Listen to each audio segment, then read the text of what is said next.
All right, guys, I'm Nicolette, and today Bryan and I want to talk a little bit about how engineers can gain an edge in the workforce. So, specifically, we're going to discuss some of those lesser mentioned skills that provide engineers with a fuller understanding of the entire process that they play such an important part of. But before we do that, let's take a moment to listen to a message from our sponsor. So listen, if you want to do serious circuit board soldering, you want precise control over how much heat you use and where that heat goes. That means you need a soldering station like the Metcal GT120. Why? Because it heats your soldering tip to the right temperature quickly, it holds that temperature exactly, and it quickly recovers to that temperature after transferring heat into your workpiece. Oh, you want one? Well, you're in luck because TechniTool is giving away a Metcal GT120 and it's signed by Mythbusters alum Tori Belici. Right. So if you want one, go check out Tori's GT120 unboxing video first and then enter to win. You can enter at www.techni-tool.com/Metcal-giveaway. And I'll put that all on the screen for you because there's no way you're going to remember to type that all in. And we're going to put a link in there because you want easy access to win that Metcal, don't you? So get going. All right. Yeah. All right. So our first skill, which probably shouldn't come as a surprise to anyone these days, is that of robotics. So robots are everywhere, right, Bryan? Oh, robotics are in everything, and not even just the fact that or I should say in everything, but becoming everything. It's the fact that the role they're going to play in the future. I mean, we see these things with they're talking about the workforce and how we're going to be limited in the amount of people being able to do the jobs. And robots have just been playing an important part in that and will be playing a more important part over the, next coming decade or so. And engineers are really involved in that design process, like crazy these days, right? But, I think what engineers really need to have a deeper understanding of is functionality. So, when we're talking about these robots, like how do the materials and the components, like how do they move together? Like Right. the cutting, the bending, the welding, the adhesives, like the entire assembly, coding, inspecting, like all of that together, having a very general sense of what's really happening in terms of functionality is probably going to give an engineer an upper hand, don't you think? Right. Well, I think the thing and what you're pointing at is this, right? Robots are complicated systems. It's not just like electronics, like a cell phone, even though there is a computer that's running it, right? But it's also the mechanical pieces because in many cases they have to have certain motions and be able to, have articulating, say, arms or, whatever the case is, depending on what that robot's designed for. They have to be versatile, right? The skill set has to be versatile in the people designing them because they're not just going to need to know about electronics. They're going to need to know more about programming. They're going to need to know more about the mechanics that go into it or motors, let's say, because they're filled with motors or whatever those cases are. So the knowledge base, to be really good at designing a robot, like think about designing a car, you need to know so many things about that. And while, yes, it will be multiple engineers or multiple teams working on it, what's happening is the broader your knowledge is from start to finish in that robotic design, just the more apt you're going to be at the end of the day. Well, I'm glad you brought that up because there's, isn't there a saying, I think you say this often, right? Like jack of all trades, master of none, right? And so I want to just point out that having an understanding of all of these broad topics doesn't necessarily mean that like you just know a little bit about a lot of things. I think it really enhances the thing that you are specializing in. Does that make sense? Yeah, absolutely. And I think what you're pointing at is, for instance, if you're a mechanical engineer, you're going to be focused on the mechanical part of that robot, but you should still understand how the electronics work with it or the programming, let's say, that needs to go along with it in order to make whatever if it's a robotic arm, that robotic arm move. So it's understanding even at a higher level what needs to be done. So you could work with other engineers and communicate the thoughts behind what you're designing or what you guys are designing as a group, let's say. Mm-hmm. Yep. So, I mean, of course, you're going to need to know about your basic stuff, right? Those sensors, Mhm. actuators, all the stuff that, our EEs do. But I think just having this general sense, like you point out, is just really going to um, make it all come together. Yeah, absolutely. And even, an understanding of the power and charging. We've had so many conversations recently about power and charging, especially robotics, things that are designed to be autonomous. Mhm. That becomes a huge part of the piece itself. Yep, that's a good point. So robotics, for sure, that's number one. Now, the second thing, I'd say the second set of skills engineers should really have a deep understanding of is manufacturing. Now, I know that sounds like a little weird, but I think as it relates to basic processes. So, what I'm thinking, Bryan, is like understanding how manufacturing systems are really designed and operated for a product, or understanding optimal manufacturing process. Like, Right. So, and yeah, you're talking about in the production of the right, product you're actually exactly. making. So, Mhm. because you could design something that's so complex, and we Mhm. look at Ford, right? You could look at Ford, and the real innovation there was the manufacturing process of Mhm. the automotive. And I think what you're pointing at is, you could design things that are a one-off, but if you can't complete that or do like a production run of that efficiently, right? Mhm. What happens is, so if you're designing something that's so complex and it needs human intervention, let's say at every step of the way, it's going to become a very costly product. So understanding what the production is going to look like, or the manufacturing of that is going to look like at a high level, for resale, then that's actually a good skill set to have, to understand the process from start to finish. Not just like, hey, I'm going to design the prototype and then I'm done And with then it. here, you guys Right. deal with it. Right. Yeah. And I mean, there's a whole other, there are all these other parts and other teams you're going to be work with in that, like such as procurement people, right? They may be going in and procuring the parts, and what that production team looks like, but you should have a full understanding of, well, how is the production and the assembly going to work on this? And that includes like processes like forging and molding and joining and Yeah. even soldering. Right? We've been talking a lot Hmm. about soldering lately. We've had a great fun time with some soldering videos and Yeah. unboxings Yeah. around here. Right? We had fun with Tori Belici, talking about soldering recently. Yeah. Yeah, and I mean, thinking about even the role that something so simple plays in such a bigger process, right? It's important to understand that.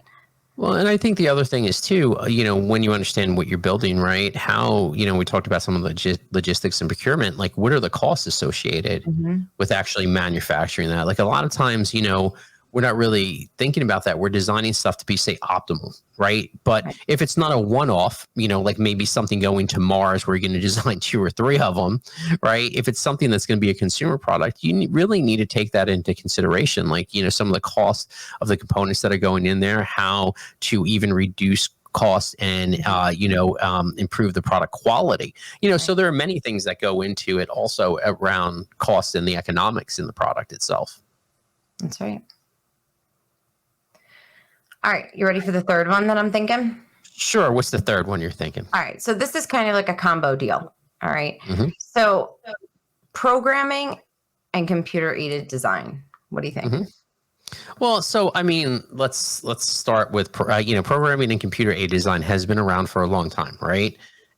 But I think really what we're talking about is things like additive manufacturing or 3D printing too, where what happens is, it's actually being able to produce your prototype, not just going, okay, here's my design and I'm going to send it off to somewhere else and they're going to give me my prototype. I think programming becomes a huge part of it because, it's interesting. If you look at the history of electrical engineering, most programmers, that start the original programmers, I'm air quoting here, but people that have been Mhm. programming for a really long time actually started as an EE because there was no such thing as computer degrees in programming. Even when programming was going on, most of them were EEs that just had an interest in the programming aspect of designing. And what happened is that branched off into its own thing. So at a high level, even if you're not a hardcore programmer, right, Mhm. you need to really understand what the programming looks like and how to program any electronics that you're in. Well, I have a question because I mean, we Mhm. deal with, well, in the line of work that we do, we are often looking for experts, right? And so, Mhm. it's very difficult to find those software folks to really Yeah. contribute. Now, obviously, this is not something that a lot of EEs have. We work with a lot of EEs. So, Mhm. where, like, where is that line right now? Well, And I think why is it so yeah, defined? I think what happened, and I think what happened over history, right? Like I said, there were no like programmers. They may have been interested in programming, and that's what they focused in originally, but they were in EE. And then what happened is eventually these programming programs at schools started up, right? So and then they went into programming. Now what happened is I think and that's a very different type of, most of us think of programming of like, the guy doing your corporate infrastructure or your website or something like that. Like that's what most people are thinking, right? But there's also the programming that goes into your phone. And I'm not talking about like an app because that's the same thing as doing like a web development, right? In some ways. I'm actually talking about the programming for the hardware Hmm. in your actual devices, like for Right. the chips and things like that, because there are BIOS and things like that that are associated with the chips. And those are the hard ones to find. I always feel like those are the hard ones to find, because that's a very specific skill set because you have to be working with tools or designing for that chipset in order to program it accurately. And that's where you find a lot of where it gets very I don't want to say niche, but where it gets very hard to go, okay, let me find an engineer who's just going to talk about programming, of whatever certain types of IC or something like that. Mhm. That gets where it gets much more detailed because, if you look at like companies like Texas Instruments, they'll actually have a whole bunch of tools around a chipset that actually help you design and code and program and put functionality Right. into a chip. And also, too, remember when they're designing these chips, a lot of times they're designed with a set of functionality that's somewhat built into it. So, So it's really critical, I mean, going mhm, forward for engineers to have those skills. absolutely, So what absolutely, else? especially if you're in EE. Yeah. That type of programming skill, like where you're programming at like a chip based level, Mhm. is super, super, super important. And even understanding, like even if you work for a chip manufacturer, right? Being able to work with clients who are integrating this chip into a device becomes really important. So that that value add that we see from a lot of distributors, things like that value add that companies and distributors could give in that type of knowledge becomes super valuable to engineers. Mhm. I agree. So what else? What else do you think is important? I mean, I think 3D printing, 100%, but we've already talked about that.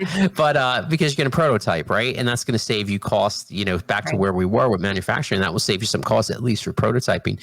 But I think the also understanding, quality control, right? So actually designing stuff that actually is going to last, that is going to be decent, that's not going to be broken in 3 days when it hits the consumer, and the problem is we see that we saw this. It's interesting too, because we see this more in software than we do in hardware, right? Mhm. Because hardware, you can't really return your iPhone and get new hardware put in. It gets very hard. So when you have like massive recalls on like cars or devices, it's much more complicated.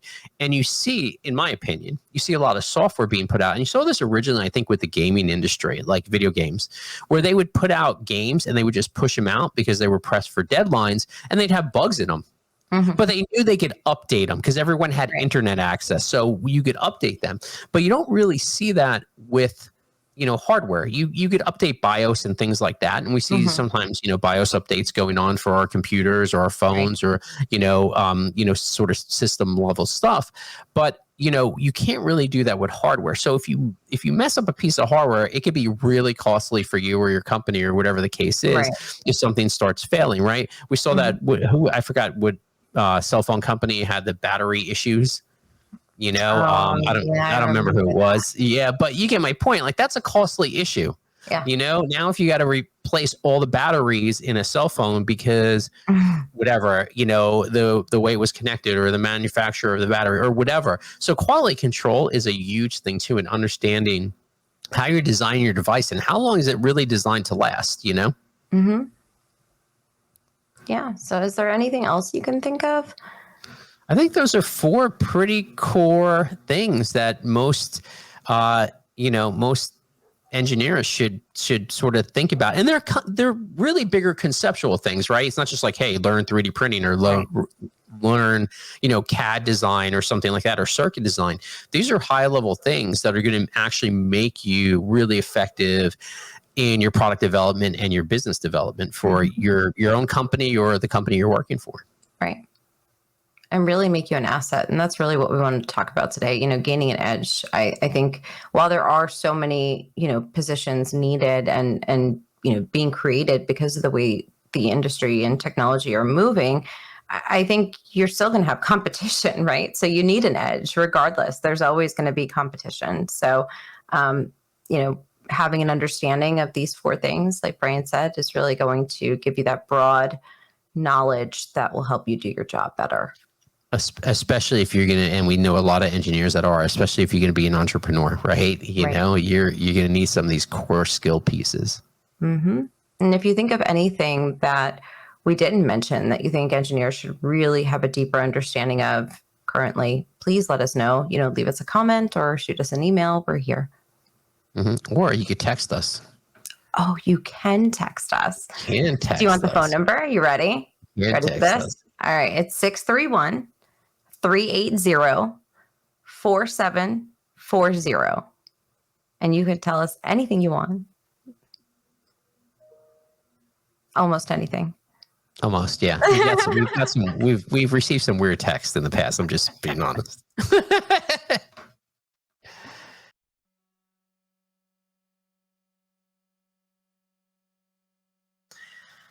At a pro baseball game, when a hometown hero hits a grand slam, a lucky fan ends up with an autographed bat.